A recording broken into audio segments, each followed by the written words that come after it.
What's going on, everybody? Welcome back to GmiasWorld, and right now we're going to be talking about how to make your zones react in Madden 22 Ultimate Team. Now, when you play regs, a lot of you guys that play regs, one of the things that we tried to figure out, including the last couple of years, is like, what is the effect of mid-zone?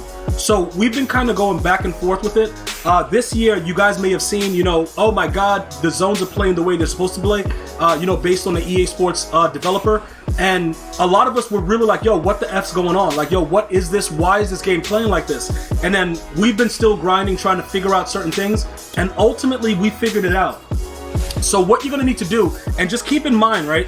This is a situation this year with Madden 22 where you're going to have to spend money if you want to compete. And it doesn't mean that you have to compete in the MCS level. It's just like playing weekend league, playing head-to-head. If your team is not formidable, you're not going to win. There's no like, oh yeah, I'm going to get this win, I'm going to sneak this out. You might get lucky because every game is usually a sweaty, but for the most part, you will not win games because the offense is so overpowered in the game with the passing game. You need to have certain players there that can make plays on the ball. So look, we used to have Fabian over there at corner because I think he's the team affinity player for the Falcons.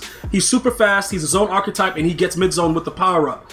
What we figured out earlier today, once we got Sean Taylor and we finished up Cam Chancellor, right?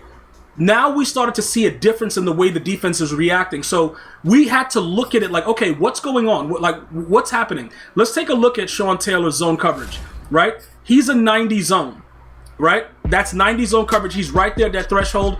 I'm not sure if at 95 they play better, but that 90, the 90 overall zone threshold means something. Okay, so we take a look at that. These are the players that I played with today, and we were trying to figure it out. Now, Cam Chancellor's my user. Ed Reed, he's the other safety. So when I play any other type of zones, he's the other safety over there. He has a 94 zone coverage. He also has mid-zone equipped. Notice the systematical thing that we're doing right here. The mid-zone being equipped and also the zone coverage. Now, Ultimate Kickoff Kyle Fuller. This is a guy we spoke about today earlier in stream, and we went over it. We take a look at his zone. He's at that 90 zone, right? We haven't used him at this point, but Fabian was getting torched, so we had to get rid of him. And it's because Fabian, he doesn't have the high enough zone to react, even with the ability. So what that shows you this year is this, right? You remember when the abilities first came out, and it didn't matter your attributes, and the ability just overtook everything, and it was like, yo, I just got to slap an ability on? EA got smarter. They realized something. I've been complaining about this for 2 years. The attributes don't mean anything. Now they do. So now you have to have the attributes and the ability in order for your players to have a brain. So those two things are what you're going to need to have. And I'm telling you right now, the differences in the way that they play is really, really obvious. And sometimes they don't even light up. They just play it. Antrell Roll is the one exception to the rule. I want to go ahead and show you what's going on with him right now. He has an 87 zone, but he plays very, very well. Although he's a slot archetype, he does play on the outside. He just plays really, really well. Now, the way that mid-zone is starting to correlate, because now I just showed you guys, we have 4 of the mid-zones, right? So because we have 4 of them, every single part is, like every single part of the field is segmented to its own player. So if you can, like, just think about it like this, right? If you run a cover 2 with the 2 deep safeties and the cloud flats on the outside, they're going to take care of everything within the hashes in their their respective area. One of the things that you're going to notice, though, when you run a cover 3 or like a cover 4, because the mid zone with the higher zone reacts, they actually stay in the area they're supposed to stay in. Now, this was shocking to me, and I was so happy to share with you guys live, because when we figured it out, we're like, yo, what the hell's going on? Like, why is everybody playing zone now? Nobody knew what was going on. But like I said, one of the bigger things that actually, changed everything was the fact that we maxed out Cam Chancellor. Now, what does that mean, right? He's not playing any coverages or any zones. He's my user player. Some of you guys are like, yo, use your Sean Taylor. No, Sean Taylor, because he's a zone archetype, he's going to be much more better fit for that area of playing coverage, no matter where you put him. Give him mid-zone, it's GG's. Because mid-zone is going to be affected no matter where they play on the field. No matter where the ball is thrown, it just allows them to have a brain. So, because of that, if the ball is thrown, like say for instance, people like to come out and they like to quick hike you. Everybody knows that, right? You come out, you're playing an idiot, he's in slants, and he's just throwing slants. What happens now with the cover 2 with cloud flats, you don't even need to soft squat it. Because if you want to soft squat it, they'll run in man coverage on the outside sides, and somebody's going to get open because they'll bump each other, and it'll just work out like that. The cloud flats now with the mid zone actually play, and then the safeties, they watch the outside of the field. But the problem was, a lot of us was playing with lower overall cards, so the zones just did not play the way they were supposed to. Now, if you were part of the Twitch stream earlier, you guys would have seen some of the gameplay. It will be available over on GmiasWorld Gaming on YouTube a little bit later. But you guys are also welcome to follow me on Instagram, Facebook, Twitter. You know, all that stuff at GmiasWorld. Go to the IG, start to look at some of the stuff that's going on, and let me know that you watched the YouTube video so we can talk about some things. But learning about this zone coverage and understanding the way that it works, it's very, very important. And this is another thing. A lot of people that were level 50, right? And they got level 50 super fast, and everybody's like, yo, what's going on? And EA was banning them. It's a reason for that. It's a reason why EA was so upset about people getting to level 50 so fast. Because what happens is this, right? The level 50 guys, they got the, you know, obviously the Devin Hester, they got a lot of other stuff, but they also got a lot of coins and things like that, and boosted players. Like, you know, the George Kittle that got, you know, tied an apprentice and all that stuff early. These abilities and the things that come with the game, it's a reason why they didn't want you to get it that early. So what they did now was they've given us a lot of players that can actually do stuff. And then it goes back to the other situation.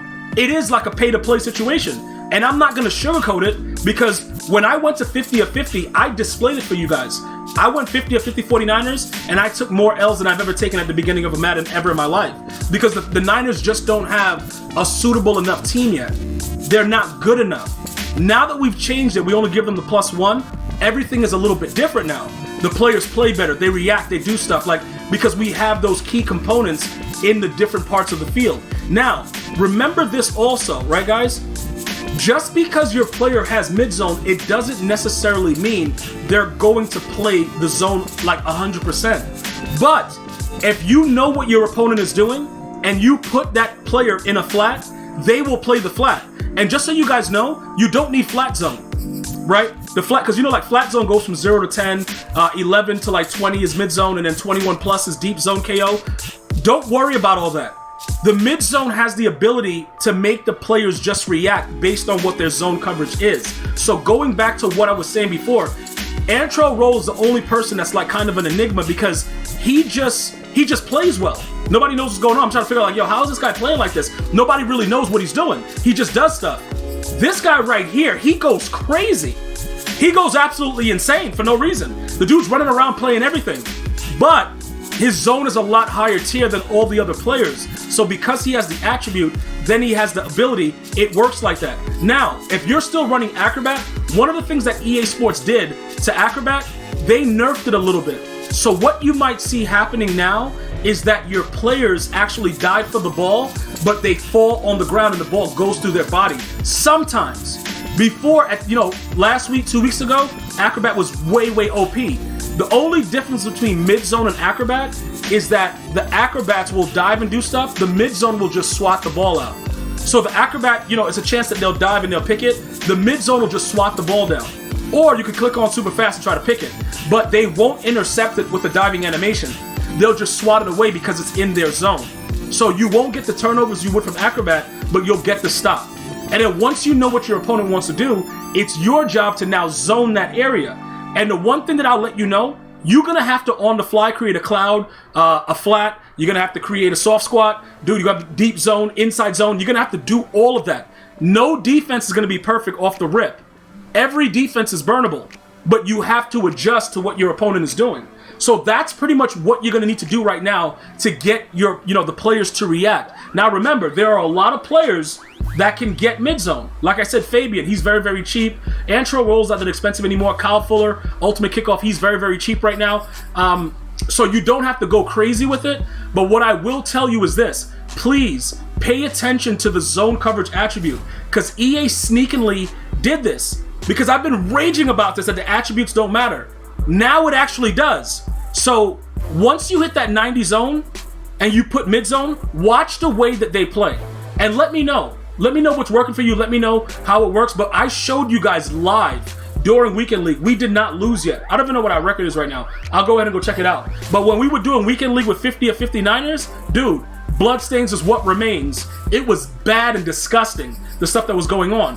But fortunately for us, we came to our senses. The chat, you guys, you know, kept donating like, yo, Gmi, you got to get back, bro. You're getting blown out. Like, this is nasty. So right now we're 4-0. But we didn't play that long, so we just like testing stuff out. Night and day from the previous week, because our players now react. So now look, this is your biggest thing. You have to now work on your user capability and make sure that you can roam the field and give the mid zones a chance to react. This is just the beginning. We're gonna go deeper into what is going on with the coverages, but they do actually react in their zones once they meet that threshold and once they have that ability. I hope that this has been helpful to you guys. Let me know if you have any other questions or comments. I'm gonna see you guys and girls next time. Have a good one. One love, y'all.